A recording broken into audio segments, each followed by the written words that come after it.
Hello and welcome to the JHU Design Studio East laser training video. Here's a quick shot of the east wall of the studio that we'll be working on. There are two things to point out that you'll familiarize yourself with: the laser cutter and the ventilation system.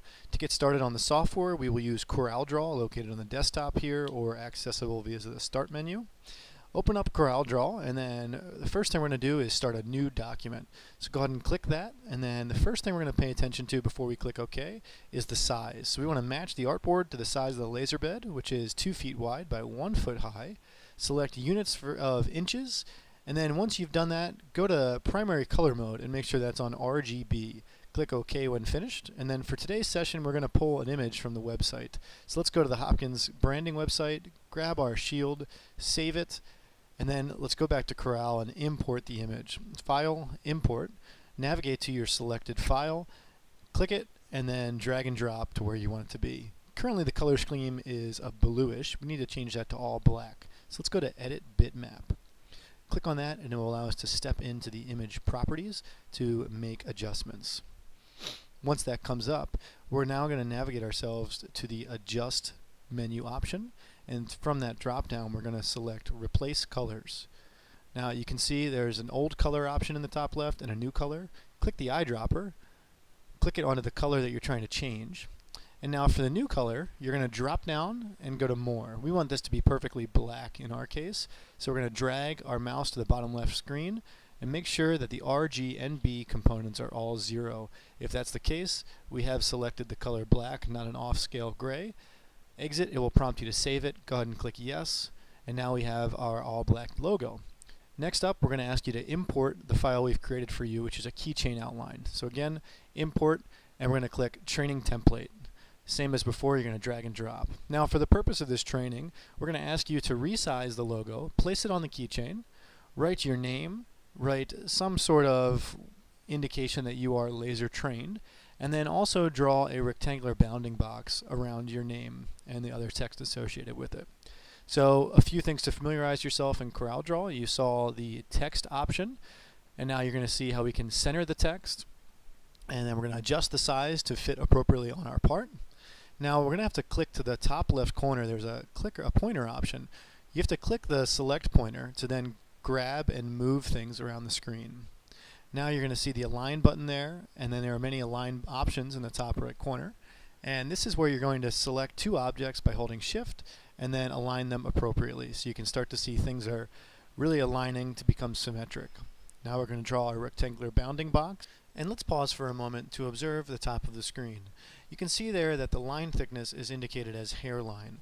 This should be the case for every line you draw and intend to cut with a laser cutter, so that the cutter knows to cut the appropriate thickness. Please be sure that this is the case for every line. And again, we're going to click two objects while holding Shift and align them appropriately. Good. Now everything is in black and it's aligned the way we want it to be. Now we need to select the color, which will indicate what power settings the laser should cut. For most applications, these 3 pre-saved settings will do you well. The red color will be a full thickness cut, the blue color will be an etch, which is a partial thickness cut, and the black will be a thin surface engraving that we term raster. All 3 of these settings will be utilized in this project today. So look in the right side, you can see the colors. If I left click, that will fill. We don't want to do that, so press Ctrl Z. Right click instead, and now you can see it changes the line color, not the fill color. So now for the bounding box, let's do the same thing with blue. We're going to right click, and now you can see our box is blue. Now, once this is the case, let's go to File and Save As. We're going to ask you to save this in the Trained Students folder as last name _ first name. That will track for us you've been trained. Go ahead and do that. Once that's successful, File, now time to click Print. Once you've selected Print, there's 2 things to pay attention to. First, drop down the printer menu and go to VLS. That's the laser bed. Next, go to Preferences. When you open Preferences, you'll see the option of materials. Today we're cutting continuous cast acrylic.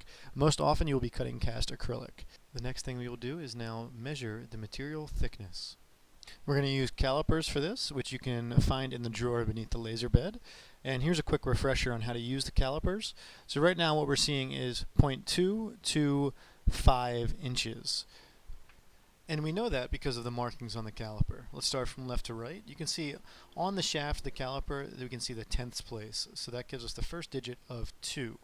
Now in the red box you can see that each little section represents a thousandth of an inch. So if we look now, we see that we're just about at 25.5 thousandths of an inch. So when we add those together, we are technically at 0.2255 inches. For our purposes, we'll just say 0.225. So once our thickness is measured, we will enter the appropriate thickness, and then we will click OK. Once we've clicked OK, we can now click OK in the print screen, and navigate now to the red icon on the bottom right of the screen. This will bring up the laser printing interface. First thing I'm going to do is select the crosshairs. Now when a hand appears after selecting the crosshairs, when you hover over the part, that means you can drag and drop. And right now you're moving the part around the laser bed, so essentially changing where the part will be cut. Now let us move our attention to the conical shaped icon, which stands for focus view. When we click that, we receive crosshairs on the screen, and then when we click with our left mouse, we are actually able to position the laser cutting head to that point in the laser bed. So we've clicked at the top left of our part, and now that's where the laser head will be located. Before we move on, it's now time to turn the ventilation system on. We want to make sure that it's done before we put anything in the laser bed itself.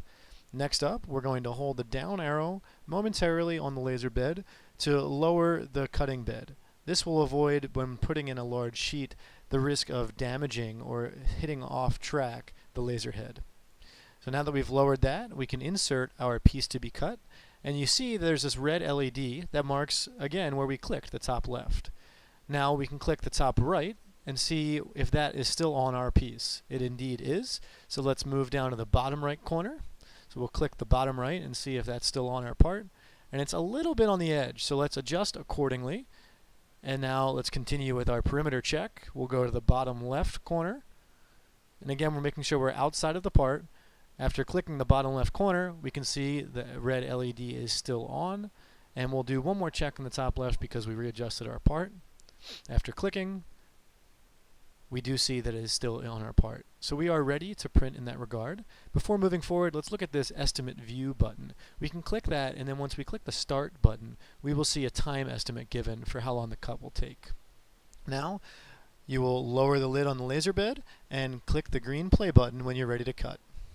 Now you'll see the cutting process sped up to 700% real time. Keep in mind that the laser bed automatically raised, and that's due to the value you input for material thickness. It's very important that you select the appropriate thickness of material so the laser bed will move close enough to the laser head. Now the part is done being cut. You can raise the lid and remove your piece and inspect your beautiful new keychain. With any type of job that is occurring in the design studios, you will have scraps, most likely. Please keep in mind that many people use this equipment and dispose of your scraps accordingly. If they are small, they belong in the trash can as you saw. However, if you have a large remaining piece that other material can be cut from, please place that in the drawer underneath the laser bed for other students to utilize. Once you are done and you've cleaned up all your waste, please close the lid on the laser bed and prepare to show your part off to all of your friends. Now to close, there are a few remaining points to discuss. The first is that of materials. For this laser cutter, we are only allowing acrylic, ABS, and MDF. There is no other material allowed, and especially that of flammable materials. If you'd like to cut flammable materials such as wood or cardboard or paper, you will need to go to the WSE manufacturing lab. Next up is paper backing. Your pieces of acrylic will come with 2 sheets of adhesive backed paper. We recommend that you remove only the top side of this paper and leave the bottom side. This will prevent any staining from the hot honeycomb metal pieces on the bottom of the laser bed itself. The third point is alternate settings. In this demonstration video, we went over 3 predefined color to power settings. We ask that if you believe your part needs a change in any of these, to please first consult one of us, and we will be happy to work with you. In the meantime, thank you for watching the video, and happy cutting!